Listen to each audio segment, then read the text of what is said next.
국회 상황인데 원구성 관련해서 난항입니다. 민주당이 선전포고를 했습니다. 7월 4일 그냥 단독으로 의장 선출하고 원구성한다. 날짜를 못 박았습니다. 이야기 들어보시죠.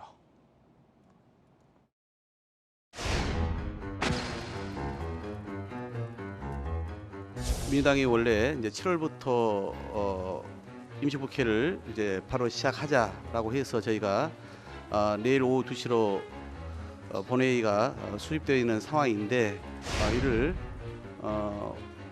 월요일 7월 4일 오후 2시에 본회의를 열어서 후반기 국회의장을 선출하기로 이렇게 결론을 내렸고, 여야 간에 합의가 되지 않은 상태에서 7월 4일 날 본회의를 개최하는 것도 불법이라고 하는 점은 변함이 없습니다. 불법적인 본회의와 부당한 의장 선출에 대해서는 법적 다툼도 해야 되지 않겠나. 김영주 의원님, 지금 국회 상황에 대해서 좀 질문 드리겠습니다. 그러니까 7월 4일로 못 박았고 국민의힘에서는 의원들 비상대기령까지 내렸는데 지금 의원 수가 많아요, 민주당이. 그러면 국민의힘이 반대를 해서 저지할 수 있는 방법이 없지요. 민주당 의원들이 모여서 임시회의 개최하고 의장 단독적으로 뽑으면 막을 수 있는 방법 없죠.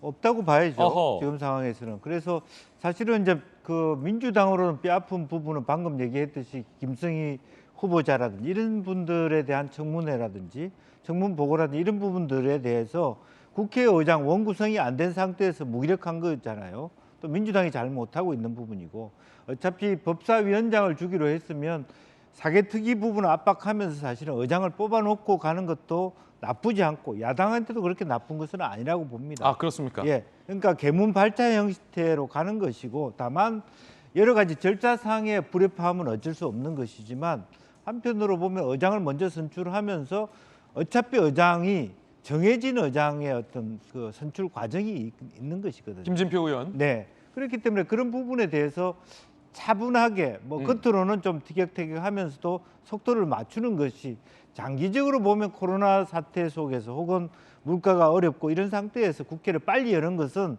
여야가 반대할 일은 아니다. 저는 그렇게 봅니다. 관건은 의장 선출은 민주당이나 국민의힘이나 김진표 의원에 대해서는 이견이 없는 걸로 알고 있는데 지금 법사위원장이 걸려 있잖아요. 네. 근데 사개특위를 조건으로 지금 했기 때문에 국민의힘에서는 수용할 수 없다라는 입장인 거고, 민주당에서는 검수 한박 안 받으면 법사위원장 안 준다라고 합의문을 번복하고 있는 그런 상황인데, 정혁진 변호사님, 네네. 거기에 이제 마찰이 되고 있는 게 본회의를 단독으로 소집해서 국회의장을 단독으로 선출하는 행동이란 말이죠. 네. 아까 국회법상 위법이다. 국민의힘에서는 이런 입장인데 어떻습니까? 뭐가 위법인지는 잘 모르겠는데 부적절하긴 하죠. 국회법 15조에 국회의장 선출 방법에 대해서 나와 있거든요.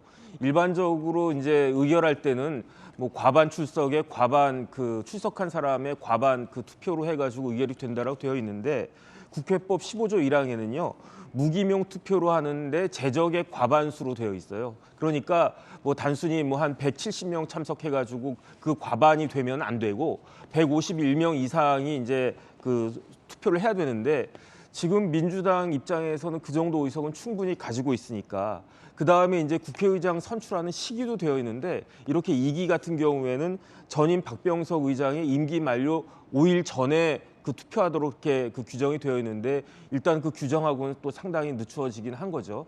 그렇기 때문에 민주당 입장에서는 시기나 절차나 이런 부분들 문제가 없으니까 해도 된다라고 하지만, 그런데 국회의장이 어떤 사람입니까? 우리나라의 대통령 다음으로 의전서열 2번째란 말이죠. 그래서 김진표 의원이 국회의장이 되신다라고 하면 이거는 굉장히 명예로운 일이 될 텐데, 본인도 이러한 방식으로, 이게 사상 초유의 일이거든요. 이렇게 선출되는 것은 그거는 바라지 않을 거다라는 생각이 들고, 그 다음에 이제 일반 국민들 입장에서 봤을 때에도 대통령 다음 가는 사람이 이렇게 임명이 되는 건데 저런 절차로 임명되는 것은 참 보기에 좋지 않다. 그래서 제 개인적인 생각은 대통령도 오시고 했으니까 이 주말 동안에 잘 합의가 돼가지고 정상적인 방법으로 정상적으로 국회의장이라도 먼저 이렇게 선임되는 것이, 선출되는 것이 필요하겠다라는 생각을 합니다. 그럼 두 분 말씀 들어보니까 이제 기자의 감이 딱 오는데, 이거는 그 검수완박국회 때처럼 그냥 강행하겠다라는 일종의 선전포고가 아니라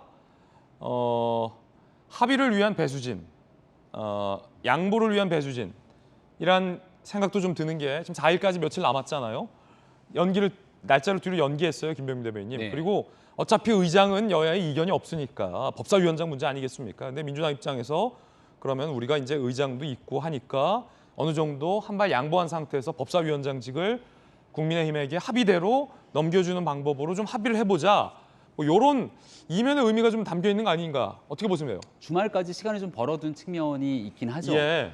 그러니까 민주당 입장에서는 부담이 될 수 있습니다. 뭐냐면 지난 지방선거를 앞두고 민주당의 정당 지지도가 어느 정도 나왔는데 급격하게 지지도가 떨어졌던 국면이 있어요. 아마 민주당도 복귀해 보시면 검수완박의 일방적인 처리 이후로 지지율이 급락했던 모습을 기억할 겁니다. 네.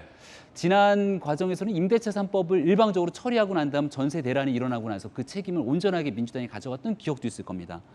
170석의 거대 야당이기 때문에 여당을 완전히 패싱하고 국회마저 민주당이 마음껏 한다는 의미를 국민에게 보여주는 순간 민주당이 앞으로 치러지는 전국에서 부담이 될 거예요. 민주당 부담이다. 근데 전당대회도 그럼에도 있는데. 불구하고 8월 말에 전당대회가 있는데 당원들의 적극적인 지지층들이 고려하지 않을 재간이 없을 겁니다.